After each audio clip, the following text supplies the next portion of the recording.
السلام علیکم ورحمۃ اللہ وبرکاتہ۔ کیا ایک روح دوسرے جسم میں دوبارہ آ سکتی ہے؟ اس کو کہتے ہیں پنرجنم۔ کیا پنرجنم ہو سکتا ہے؟ کیا ایک آدمی مر جائے کیا اسی کی سیم وہی روح دوسرے جسم میں آ سکتی ہے؟ یعنی ایک آتما کئی شریروں میں کیا پرویش کر سکتی ہے؟ ایک روح کئی جسموں میں جا سکتی ہے، آ سکتی ہے، پیدا دوبارہ ہو سکتی ہے؟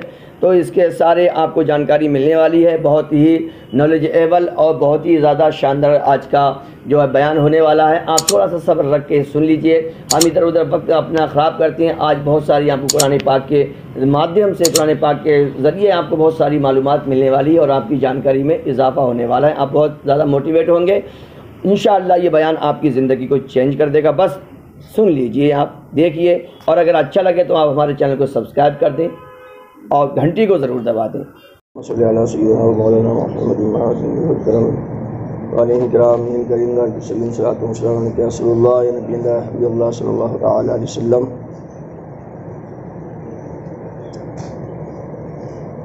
قرآن شریف کا ترجمہ آپ سماعت فرما رہے ہیں۔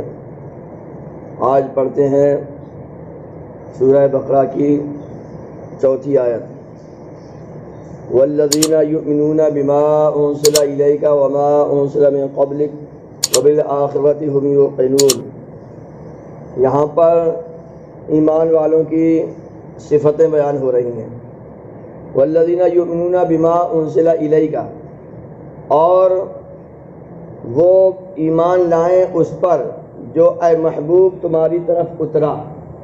یعنی مومن کون ہوتے ہیں؟ مومن وہ ہوتے ہیں جو ہے محبوب صلی اللہ علیہ وسلم اس چیز پر ایمان لائیں، اس چیز کو دل و جان سے قبول کریں جو ہم نے تمہاری طرف نازل فرمایا۔ یعنی دین کی جتنی باتیں ہیں، حضور اکرم صلی اللہ تعالیٰ علیہ وسلم پر جو باتیں نازل ہوئی ہیں، ایک ایمان والا دل و جان سے اس چیز کو قبول کرے گا۔ اس کے آرے اس پر عمل کرنے میں اولاد آ رہی ہے یا بچے آ رہے ہیں یا دنیا کے حالات آ رہے ہیں، وہ ان سب کو نہیں دیکھے گا۔ وہ یہ دیکھے گا کہ یہ حضور صلی اللہ تعالیٰ علیہ وسلم نے فرمایا ہے، یہ باتیں نبی کریم صلی اللہ تعالیٰ علیہ وسلم کی سنتیں ہیں، اس پہ مجھے عمل کرنا چاہیے۔ والذین یؤمنون بما انزل الیک، اور وہ یہ کہ ایمان لائے اس پر جو اے محبوب تم پر نازل ہوا، وما انزل من قبلک، اور اس پر ایمان لائے جو تم سے پہلے نازل ہوا۔ تو دیکھیے نبی کریم صلی اللہ تعالیٰ علیہ وسلم کے ظاہری زمانے سے پہلے جتنے انبیاء کرام تشریف لائے، ان پر ہم کو ایمان یہ رکھنا ہے کہ جتنے بھی اللہ کے نبی اور رسول آئے وہ سب سچے تھے، وہ سب حق تھے، جو بھی انہوں نے بتایا وہ بالکل صحیح بتایا تھا۔ جتنے بھی اللہ کے رسول اور انبیاء آئے وہ سب سچے تھے، اور جو بھی کتابیں ان پر نازل ہوئیں، توریت، انجیل، زبور وغیرہ جو کتابیں نازل ہوئیں وہ اللہ کی طرف سے تھیں، وہ ساری کی ساری سچی تھیں۔ اتنا ایمان رکھنا ہم پر لازم ہے۔ جو ہمارے نبی کریم صلی اللہ تعالیٰ وسلم سے پہلے 1 لاکھ یا 2 لاکھ کم و بیش 24,000 انبیاء کرام جو بھی تشریف لائے، اللہ اس کے رسول کو صحیح تعداد معلوم ہے، تو ان پر ہمیں بس اتنا ایمان یہ رکھنا ہے کہ جتنے بھی انبیاء کرام تھے وہ سب سچے تھے، حق پہ تھے، جو بھی ان پہ کتاب نازل ہوئی وہ سب سچی تھیں۔ بس باقی ان کی کتابوں میں کیا تھا اور ان کے احکام کیا تھے، ان کے رولز کیا تھے، ان کے نیم کیا تھے، انہیں ہم اپنائیں گے نہیں، کیونکہ جتنی بھی شریعت مصطفیٰ جان رحمت صلی اللہ تعالیٰ علیہ وسلم سے پہلے گزری، ہمارے حضور کے آنے کے بعد وہ سب کی سب کیا ہو گئی؟ نیوٹرل ہو گئی، ان پر ہم عمل نہیں کریں گے۔ عمل صرف حضور صلی اللہ تعالیٰ علیہ وسلم پر جو نازل ہوا اس پر کیا جائے گا، جو قرآن پاک میں ہے عمل اس پہ کیا جائے گا۔ قرآن شریف سے پہلے جو کتابیں نازل ہوئی ہیں ان میں کیا تھا کیا نہیں تھا، ان پہ ہم بالکل عمل نہیں کریں گے۔ بس اتنا ایمان ہم کو شارٹ میں رکھنا ہے کہ جتنے بھی رسول اللہ آئے ہیں، جتنے بھی نبی اللہ آئے ہیں ہمارے حضور سے پہلے، جتنی بھی کتابیں آئی ہیں، جو بھی انہوں نے بتایا وہ سب تھا اچھا، وہ سب تھا سچا، تو اس پر ہمیں ایمان رکھنا ضروری ہے۔ وبالآخرۃ هم یوقنون، اور آخرت پر ایمان رکھیں، یعنی آخرت ہونی ہے، آخرت ہونی ہے، حساب کتاب ہونا ہے، پائی کا حساب دینا ہے۔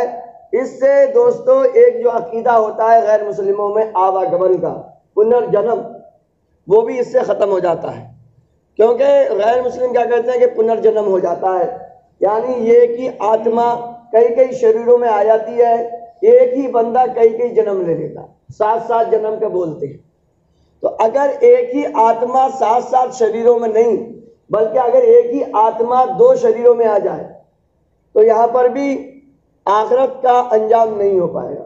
یہ بات ہم نے پہلے بھی آپ کو بتائی ہے۔ آپ ٹیکنیکل طور پر یہ مان لیجئے جیسے ایک آتما ہے، ٹھیک ہے، پہلے اس کے شریر میں تھی، یہ بندہ بڑا بھلا منس تھا، بہت ہی اچھے کام کیے اس نے دنیا میں آ کے، بہت ہی اچھے کام کیے، تو اچھے کام کی وجہ سے اللہ اپنے فضل سے اس کو کیا دے گا؟ انعام دے گا، ثواب دے گا، ٹھیک ہے۔ اب یہ آتما ہے، یہ شریر ہے، دونوں نے بہت اچھے کام کیے، بہت اچھے کام کیے، ٹھیک ہے۔ اب یہی آتما ان کے دھرم کے حساب سے اگر مان لیا جائے اس شریر میں پرویش کر گئی، یہ آ گئی اس شریر میں، اب اس نے آ کے بہت ہی دنیا میں ادھم کاٹا، بہت ہی الٹے سیدھے کام کیے، کوئی بھی ایسا کرام نہیں تھا جو اس نے کیا نہیں، کوئی بھی ایسا پاپ تھا نہیں جو اس نے کیا نہیں۔ اب بتاؤ اس جسم کو کیا ملے گی؟ سزا ملے گی، دنڈ ملے گا، عذاب ملے گا۔ اب بتاؤ آتما ایک ہی ہے، جسم ہو گئے 2، ایک نے کیا بہت اچھا کام پوری زندگی، تو اچھے کی وجہ سے اسے انعام ملنا چاہیے، جنت ملنی چاہیے، اور دوسرے جسم نے کیا بہت زیادہ غلط کام، اس کو ملنا چاہیے جہنم۔ اب دوستو جسم کو اگر تکلیف ہوتی ہے تو روح کو بھی تکلیف ہوتی ہے، جسم کو اگر آرام ملتا ہے تو روح کو بھی آرام ملتا ہے۔ اب یہ بتائیے آپ 2 جسم ہیں، ایک آتما، 2 شریر ایک آتما، اگر اس کو آرام ملتا ہے تو اس کو روح کو بھی آرام ملے گا، اس کو عذاب ملے گا تو روح کو بھی عذاب ملے گا۔ اب ایک ساتھ 2 کام، عذاب مل رہا ہے غلط کی وجہ سے تو صحیح ہے، مگر اسی روح نے اچھے کام بھی کیے ہیں تو اس کو ثواب ملنا چاہیے۔ تو ایسا ہو نہیں سکتا کہ ایک ہی وقت میں، ایک ہی ٹائم میں بندہ جہنم میں بھی ہو اور جنت میں بھی ہو، ایسا ہو نہیں سکتا۔ تو اب اس آتما کے ساتھ، اس روح کے ساتھ انصاف کہاں ہو پایا؟ انصاف ہو ہی نہیں پائے گا، آدھی جہنم میں ہو آدھی جنت میں ہو تب بھی انصاف نہیں ہے، تو ایسا نہیں ہے۔ دوسری بات یہ ہے کہ اللہ تبارک تعالیٰ کے پاس کیا روحوں کی کمی ہے کہ ایک ایک آتما 7 شریروں میں پرویش کرے گی؟ اس کے یہاں کمی نہیں ہے، اس سے محتاجی لازم آتی ہے، اور اللہ تبارک تعالیٰ محتاجی سے پاک ہے، اس کے پاس روحوں کی، آتماؤں کی کوئی کمی نہیں ہے۔ تو یہ لہذا اس سے یہ عقیدہ کیا ہوتا ہے؟ باطل ہوتا ہے، آواگمن یا پنرجنم کا کوئی کنسپٹ نہیں ہے اور ایسا ہو بھی نہیں سکتا۔ تو ہر شریر کی آتما الگ ہوتی ہے اور ہر آتما کے لیے الگ شریر ہوتا ہے، ہر روح کے لیے الگ جسم ہوتا ہے، اور ہر جسم میں ایک اپنی مستقل کمپلیٹ الگ روح ہوتی ہے۔ رب کائنات فرمایا ایمان والے وہ ہیں وبالآخرۃ هم یوقنون، جو کہ آخرت پر کیا کریں؟ ایمان رکھیں کہ آخرت ہونی ہے۔ اب یہ چیز ہمیں کیا کرتی ہے؟ جگاتی ہے۔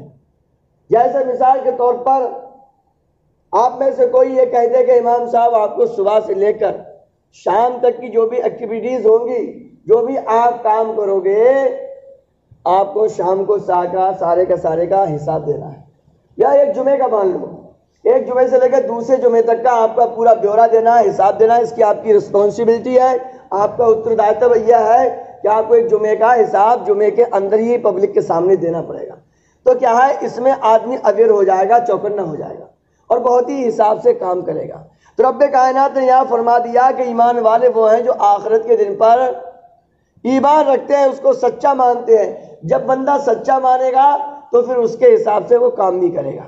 جب ایمان کو یہ پتا ہوگا یار سچ مچ میں حساب لیا ہی جائے گا، مجھ سے چھوڑا نہیں جائے گا، یہ جھوٹ موٹ کی کوئی بات ہے نہیں، حقیقت میں مجھ سے حساب ہوگا ہی ہوگا، تب آدمی کی ذمہ داری اور بڑھ جائے گی۔ پھر آدمی کیا ہے، اور زیادہ بہترین طریقے سے کام کرے گا، کیونکہ اس کی رسپانسبلٹی ہے، اس کو پائی کا حساب دینا ہے۔ تو ہمارے رب کا جہاں پر لاکھوں کروڑوں احسان ہے، وہاں ایک احسان یہ بھی ہے کہ اس نے ہمیں پہلے سے ہی چوکنا کر دیا ہے۔ ہمیں یہ نہیں ہے کہ ایک دم اچانک میں کوئی معاملہ ہو جائے، سارے معاملات ہمارے بالکل اوپن نہیں ہے، پہلے ہی کھول دیے گئے ہیں۔ خبر میں کیا کیا سوال ہوں گے یہ بھی پہلے ہی بتا دیا گیا ہے، اور ہم کو ایک ایک پائی کا حساب دینا ہے یہ بھی ہمیں پہلے ہی بتا دیا گیا ہے، تاکہ ہم وقت رہتے تیاری کر لیں، دھوکے میں نہ رہیں، نفس کی شرارت میں نہ رہیں، چلو یار کر لیں گے، توبہ کر لیں گے، یہ دو بھائیوں کا واقعہ میں نے ایک مرتبہ آپ کو بتایا، پھر بتاتا ہوں کہ دو بھائی تھے، اس میں سے ایک تھا بڑا ادھم مچاتا تھا، الٹے سیدھے کام کرتا تھا، ایک جو تھا بہت ہی نیک، رات دن اللہ اللہ جو بھی کام کرتا بالکل قطعی شریعت کے حساب سے۔ پھر اچانک میں ایک دن اس نے سوچا کہ میری عمر کتنی ہے، پوچھا تو شیطان آ گیا، اس نے پوچھا کہ تیری عمر تو ابھی بہت ہے یار، ابھی تو جتنی عمر تیری ہوئی نا اس سے اتنی اور ہے۔ اچھا، اور یہی جو آدمی غلط کام کرتا تھا اس نے بھی یہی پوچھا تو اس سے کہا ابھی عمر ہے۔ تو جو غلط کام کرتا تھا اس نے سوچا یار میں نے غلط کام تو بہت کر لیے، اب لاؤ میں اچھے کام کرتا ہوں۔ تو یہ برا جو تھا وہ اچھے کام کی طرف مائل ہو گیا، جو اچھے کام کر رہا تھا اس نے سوچا یار اتنی تو مطلب نیک کام کر لیے، اب لا یار رنگ رنگے لیا منا لے، توبہ کر ہی لیں گے، اتنی تو ابھی عمر ہے ہی، توبہ تو ہو جائے گی بعد میں، اتنے دنوں تک توبہ مطلب یہ ہے کہ مثال کے طور پر 20 سال رہ گئی ہے تو 10 سال خوب ادھم مچا لیں، 10 سال کے بعد توبہ کر لیں گے۔ مگر جیسے ہی وہ اوپر سے نیچے کو اتر رہا تھا پاؤں پھسلا وہی مر گیا، سب ختم ہو گیا کام۔ تو ہمیں جو انٹینشن ہے، جو اپنی نیتی ہے اور نیت ہے، اسے ہمیشہ پوتر رکھنا چاہیے، صاف ستھرا رکھنا چاہیے کہ اے اللہ کچھ بھی ہو جائے میں نیک کام ہی کروں گا، تیرے حساب سے ہی میں زندگی گزاروں گا، تیرے محبوب دانے غیوب صلی اللہ تعالی وسلم کے حساب سے ہی میں ہمیشہ رہوں گا۔ اگرچہ آدمی سے دھوکے سے غلطی سے غلط کام ہو جائے تو وہ توبہ کر لے، مگر نیت وہ ہمیشہ اچھی ہی کی رکھے، کیونکہ نیت پر بھی ثواب ملتا ہے۔ کبھی کبھی عمل سے زیادہ نیت کا ثواب بڑھ جاتا ہے، کیونکہ آدمی نیت پہلے کرتا ہے عمل بعد میں کرتا ہے۔ تو ہمیں چاہیے کہ ہم ہر وقت اچھی اچھی نیتیں رکھیں، آخرت ہونی ہے، پائی پائی کا حساب دینا ہے، امام بھی حساب دے گا، مقتدی بھی حساب دیں گے، بچے گا کوئی نہیں، سمجھے نہیں سمجھے، کوئی بھی نہیں بچے گا، پیر ہو مرید ہو امام ہو مقتدی ہو امیر ہو غریب ہو چھوٹا ہو بڑا ہو بچہ ہو بڑا بوڑھا ہو۔ ہاں بچے جب بالغ ہوں گے تب سے ان پر حساب لاگو ہوتا ہے، جب تک نابالغ ہیں تب تک ان پر حساب کتاب کا لکھت ان کی نہیں ہوتی ہے۔ تو ہمیں چاہیے کہ ہم ان باتوں کو گھروں پہ بتائیں، کم سے کم یہ تو بتائیں کہ بیٹوں بچوں بیٹیوں سمجھے بیویوں لڑکیوں حساب دینا ہے، ہم سب کو مرنا ہے۔ ایک بار کم سے کم گھر میں یہ کہہ دیا کرو کہ مرنا ہے، دیکھو بھیا حساب ہر ایک کا بائی پائی کا حساب ہونا ہے۔ زیادہ نہیں کہہ پاؤ، زیادہ تبلیغ نہ کر پاؤ گھر پہ تو اتنا ضرور کہہ دیا کرو کہ مرنا ہے۔ اب موت ابھی بھی آ سکتی ہے، صبح بھی آ سکتی ہے، شام کو بھی آ سکتی ہے، ہم بھی پہلے جا سکتے ہیں، تم بھی پہلے جا سکتے ہو، جانا سب کو ہے، لہٰذا پائی پائی کا حساب دینا ہر آدمی اپنے بارے میں اتنا سوچے۔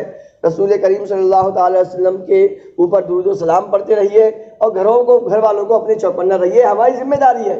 قرآن شریف میں رب کائنات نے فرمایا ہے کہ اپنے آپ کو اور اپنے گھر والوں کو جہنم کی آگ سے بچاؤ۔ اب ہم کیسے بچائیں گے یہ ہماری اپنی ذمہ داری ہے، اتنا کرنا ہم سب پر لازم ہے۔